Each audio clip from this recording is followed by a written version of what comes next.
Namaste.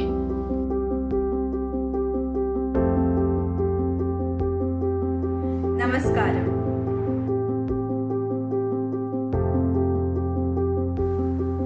வணக்கம்.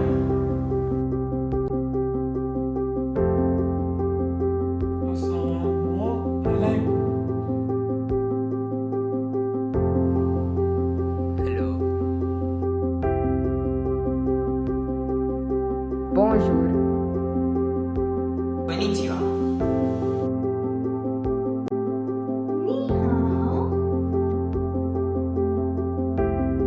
안녕하세요.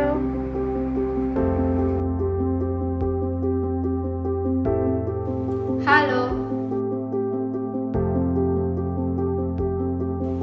Hola. Good morning. Today's assembly is being presented to you by the students of Class 9E. November 21, 2020 is the 48th Annual World Hello Day. Anyone can participate in the World Hello Day simply by greeting 10 people. This demonstrates the importance of personal communication for persevering peace.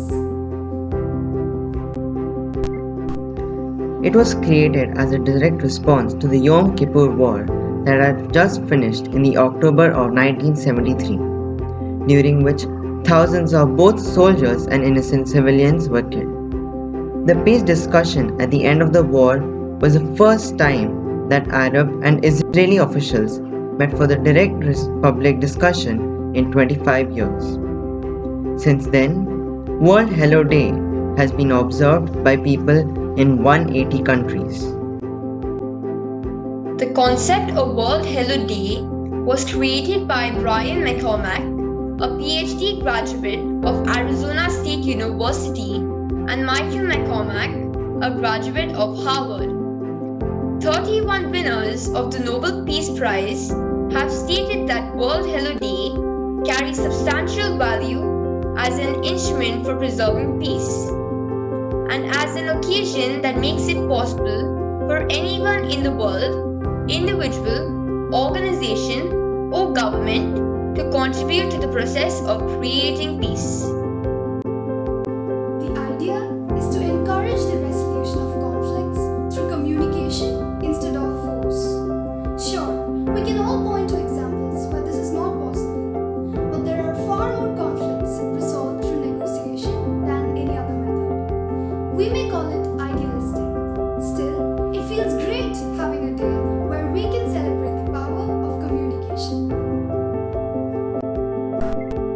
People around the world use this occasion of World Hello Day as an opportunity to express their concern for world peace. Beginning with a simple greeting on World Hello Day, their activities send a message to leaders, encouraging them to use communication rather than force to settle conflicts. Here are a few suggestions on how to make World Hello Day worthwhile. 1. Make your friend laugh out loud. 2. Greet others enthusiastically today. 3. Make today a day of happiness. 4. Spend some extra time with a good friend. 5. As a family, write down 5 things that you are grateful for. 6. Encourage someone. 7. Radiate peace and joy. 8. Compliment others sincerely today. 9. Give someone the benefit of the doubt. And finally, 10.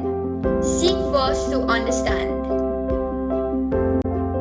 Human beings are wired for social contact. Our health thrives when we connect with each other and suffers when we are lonely. It seems that at the heart of all things, being connected sustains life. It might mean having more regular contact with family or friends. It can mean making more of an effort to chat with neighbors or inviting friends around for dinner. It might even mean going out of your way to help others in need on a regular basis. So, stay connected, stay healthy, live longer. Have a nice day. Thank you. Let us pray. Dear God, give us your wisdom to understand that peace is more powerful than force. May we try to overcome all kinds of suspicion, mistrust, and enmity through peaceful talks and negotiations. May we never underestimate the potential of communication in solving conflicts in our lives. Help us to abandon our prejudiced mindset and pettiness. Let us be large in thought, in word, and in deed. May God be with us in work and play. Satyam Briyat, Priyam Briyat.